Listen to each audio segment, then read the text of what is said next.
আল্লাহ রাসূল সাল্লাল্লাহু আলাইহি ওয়াসাল্লাম এরপরে 7 আসমানের উপরে যখন চলে গেলেন, ওখানে একটা ঘর দেখলেন। ওই ঘরটার নাম হলো বাইতুল মামুর। কি নাম? জবান খুলে বলেন কি নাম? আল্লাহ রাসূল সাল্লাল্লাহু আলাইহি ওয়াসাল্লাম বলেন, ইদা হুয়া ইয়াদখুলু কুল্লা ইয়াউমিন ৭০,০০০ মালাকিন লা ইয়াউদুনা ইলাইহি। জমিনের মধ্যে যেমন একটা ঘর আছে বাইতুল্লাহ, এই ঘরটাকে দৈনিক মানুষ তওয়াফ করে। কারো কারো বহুবার যাওয়ার সুযোগ হয়, বহুবার যায়।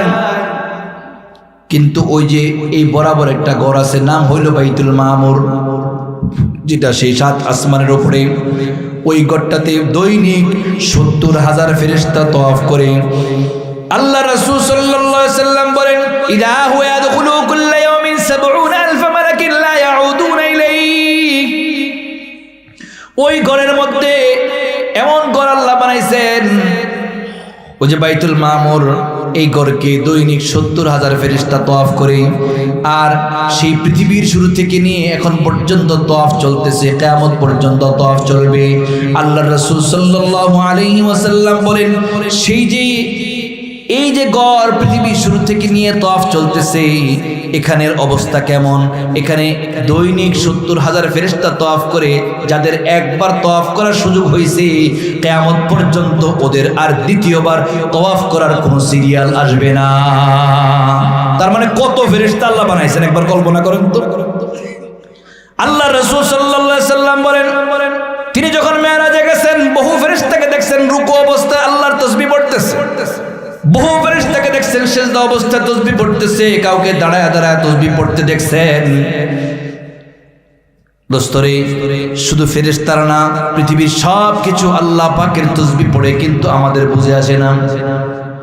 সূরা বনী ইসরাঈলের ৪৪ নম্বর আয়াতে রব বলেন, 15 নম্বর পারার 5 নম্বর পৃষ্ঠা সূরা বনী ইসরাঈলের ৪৪ নম্বর আয়াতে আল্লাহ পাক বলেন, ওয়া ইম মিন শাইইন ইল্লা ইউসাব্বিহু বিহামদিহি ওয়ালাকিন লা তাফকাহুনা তাসবিহাহুম। আল্লাহ রাব্বুল আলামিন বলেন, পৃথিবীর সব মাখলুক আমি আল্লাহর তাসবিহ পড়ে, সব মাখলুক আমি আল্লাহর জিকির করে, কিন্তু তোমরা বুঝো না। এই যে পাথর, যেটাকে আমরা জড় পদার্থ বলি, এটাও আল্লাহ পাকের জিকির করে। বলবেন কেমনি করে? আল্লাহ রাব্বুল আলামিন কোরআনে হাকিমের মধ্যে জানান, ওয়া ইন্না মিনাল হিজারাতি লামা ইয়াতাফাজ্জারু মিনহুল আনহার, ওয়া ইন্না মিনাল হিজারাতি লামা ইয়াতাফাজ্জারু মিনহুল আনহার। পাথরগুলো ফেটে ওখান থেকে নদী বের হয়। ওয়া ইন্না মিনহা লামা ইয়াশাক্কাকু ফায়াখরুজু মিনহুল মা। আল্লাহ পাক বলেন, পাথরের বুক চিরে আমি আল্লাহর ভয়ে পাথরগুলো ফেটে যায়, ওখান থেকে ঝর্ণা বের হয়। হয় কি হয় না? যারা ঝর্ণা দেখছেন তারা বুঝবেন, কুল কিনার খুঁজে পাওয়া যায় না, শুধু দেখা যায় পানি আসে। পানি আসে কোত্থেকে আসে?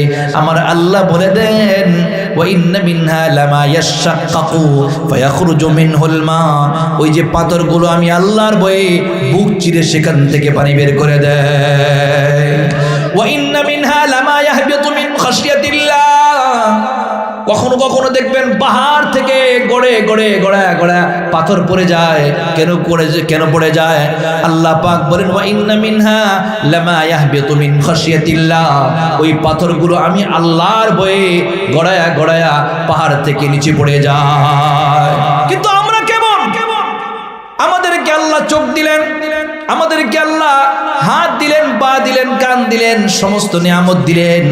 আল্লাহ পাক বলেন, ওয়া ফি আনফুসিকুম আফালা তুবসিরুন। বান্দারে, তোকে আমি কত নিয়ামত দান করছি, তোর বডির দিকে তাকায় দেখ কত নিয়ামত দান করছি। এর দোস্ত, দুটো চোখ দিছেন, চোখটা কত বড় নিয়ামত। যার চোখ নেই তাকে জিজ্ঞাসা করে দেখেন।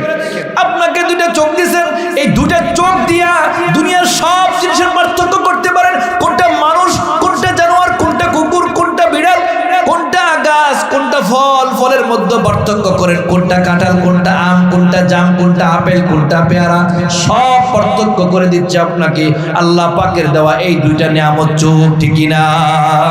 আবার কান দিলেন, কানের মাধ্যমে আওয়াজ পার্থক্য করতে পারেন। এজন্য রব বলেন, ওয়া ফি আনফুসিকুম আফালা তুবসিরুন।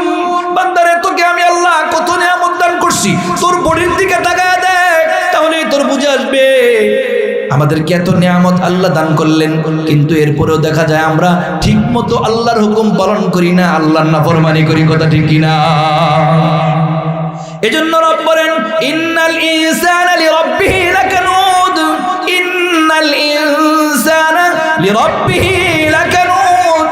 মানুষ বড় অকৃতজ্ঞ, মানুষ বড় অকৃতজ্ঞ, মানুষ ঠিক মতো আল্লাহর হুকুম পালন করে না। একটা কুকুরকে আপনি আজকে খাবার দিবেন, দেখবেন কালকে আবার ঘুরে আপনার পিছনে, 2 দিন খাওয়ালে ও আপনার পিছনে 1 সপ্তাহ ঘুরে। কিন্তু আমরা কেমন, আমাদের রব আমাদেরকে খাওয়ান পান করান সব ইন্তজাম করে দিলেন। যদি 2টা পা না দিতেন তাহলে হাঁটতে পারতাম না, হাত না দিলে লড়াইতে পারতাম না, জবান না দিলে কথা বলতে পারতাম না, চোখ না দিলে দেখতে পারতাম না, কান না দিলে শুনতে পারতাম না। মনে করেন পুরা দেহ ঠিক আছে, কিন্তু আল্লাহ বিবেক দেন নাই, তাহলে দেখা যেত আমাদের অবস্থা এমন হতো আমরা উলঙ্গ হয়ে ঘুরতাম, কারণ দিমাগ কাজ করে না। ঠিক কিনা? এত নিয়ামত আল্লাহ পাক দান করলেন, এজন্য আমাদের দায়িত্ব হলো আল্লাহর হুকুম পালন করা। এরা দোস্ত, এই যে আমরা এখানে উপস্থিত হয়েছি সবাই ঠিক মতো নামাজ পড়ি না, কেউ পড়ে তো কেউ পড়ে না। আবার এলাকার বহু মানুষ আছে, আপনারা তো মাশাআল্লাহ দ্বীনের খাতিরে আল্লাহর মহাব্বতে মাহফিলে উপস্থিত হয়েছেন, কিন্তু বহু মানুষ দেখা যায় মাহফিলে আসে নাই। অথচ এখানে উপস্থিত হইলে কত দাম। লম্বা কথা বলার সময় নেই, শুধু সংক্ষেপে একটা কথা বলি। এখানে উপস্থিত হওয়ার দ্বারা আল্লাহ পাকের পক্ষ থেকে জানায়া দেন, হাদিসে কুদসির মধ্যে আসছে, বান্দা যদি আমার কথা একা একা স্মরণ করে, আমি আল্লাহ বান্দাকে একা একা স্মরণ করি। বান্দা যদি আমি আল্লাহকে মজলিসের মধ্যে স্মরণ করে, তাহলে আমি আল্লাহ ওই বান্দাদের কথা তাদের চাইতে উত্তম মজলিসে অর্থাৎ ফেরেশতাদের মজলিসের মধ্যে আলোচনা করি। তাহলে বলেন, এখন আপনারা যারা এখানে উপস্থিত আছেন তারা কি কম দামি না বেশি দামি? জবান খুলে বলেন না, কম দামি না বেশি দামি? আলহামদুলিল্লাহ, রবের শুকরিয়া আদায় করবেন, রব আপনাদেরকে দামি বানাইছেন দেখেই এখানে উপস্থিত হইতে পারছে। দোস্ত আবাব, কথা শেষ দিকে, সংক্ষেপ কথা হলো, আমরা যদি আল্লাহ পাকের জান্নাত চাই তাহলে আমাদেরকে অবশ্যই ঠিক মতো আমল করতে হবে, চেষ্টা করবো তো ইনশাআল্লাহ। দোস্ত আবাব, আল্লাহ নবী মুহাম্মদুর রাসূলুল্লাহ সাল্লাল্লাহু আলাইহি ওয়াসাল্লাম এরপরে আল্লাহ পাকের সাথে সাক্ষাতে গেলেন। সেখানে গিয়া বলেন, আত্তাহিয়াতু লিল্লাহি ওয়াস সালাওয়াতু ওয়াত তাইয়্যিবাত। জবানের সব প্রশংসা, কাজের সব প্রশংসা, অর্থনৈতিক সব প্রশংসা কার? জবান খুলে বলেন না কার? আত্তাহিয়াতু লিল্লাহি ওয়াস সালাওয়াতু ওয়াত তাইয়্যিবাত। যখন আল্লাহর নবী মুহাম্মদুর রাসূলুল্লাহ সাল্লাল্লাহু আলাইহি ওয়াসাল্লাম আল্লাহ পাককে সম্বোধন করে কথা বলেন আল্লাহর পক্ষ থেকে, তখন আল্লাহ পাক তার নবীকে সম্বোধন করে বলেন, আসসালামু আলাইকা আইয়ুহান নাবিয়্যু ওয়া রাহমাতুল্লাহি ওয়া বারাকাতুহু।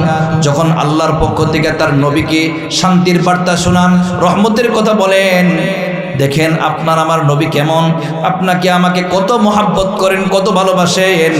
হাসরের ময়দানে তো কেমন অবস্থা হবে এটা তো পরে বলতেছি, কিন্তু রে দোস্ত, ওই যে আল্লাহ পাকের সাথে সাক্ষাতে গেছে সবচেয়ে বেশি প্রিয় যেই আল্লাহ, ওখানে গিয়েও আপনার আমার কথা বলে যান নাই। কি বলে? আসসালামু আলাইনা ওয়া আলা ইবাদিল্লাহিস সালিহিন। নবীজি বলেন যে আল্লাহ আমার উপরে তো শান্তি ঠিক আছে, সাথে সাথে তোমার যত নেককার বান্দা আছে এদের উপরে তোমার পক্ষ থেকে শান্তি বর্ষিত হোক। নবীজি কি পরিমাণ মহব্বত করে।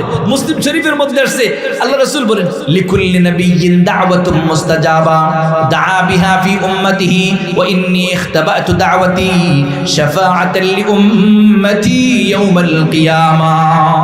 নবীজি মুহাম্মদুর রাসূলুল্লাহ সাল্লাল্লাহু আলাইহি ওয়াসাল্লাম বলেন, আল্লাহ রাব্বুল আলামিন প্রত্যেকটা নবীকে পাওয়ারফুল একটা দোয়া দিবেন, একটা পাওয়ারফুল দোয়া, যেই দোয়াটা যেমনে চাইবে এমনি আল্লাহ কবুল করবে। আল্লাহ রাসূল বলেন, সব নবীরা তাদের দোয়া করে ফেলেছে, কিন্তু আমি মুহাম্মদুর রাসূলুল্লাহ দোয়াটা করি নাই, রিজার্ভ রেখে দিয়েছি। লিকুল্লি নাবিয়্যিন দাওয়াতুন মুস্তাজাবা দাআ বিহা ফি উম্মতিহি ওয়া ইন্নী ইখতাবাতু দাওয়াতি শাফাআতান লি উম্মতি ইয়াউমাল কিয়ামাহ। আল্লাহ রাসূল সাল্লাল্লাহু আলাইহি ওয়াসাল্লাম ওয়াসাল্লাম বলেন, কিন্তু আমি ওই দোয়াটাকে, ওই পাওয়ারফুল দোয়াটাকে রিজার্ভ করে রেখে দিয়েছি ময়দানে মাহশারে আমার গুনাহগার উম্মতকে আমি আল্লাহর কাছে সুপারিশ করে শাফাত করে যেন জান্নাতে নিয়ে যাইতে পারি।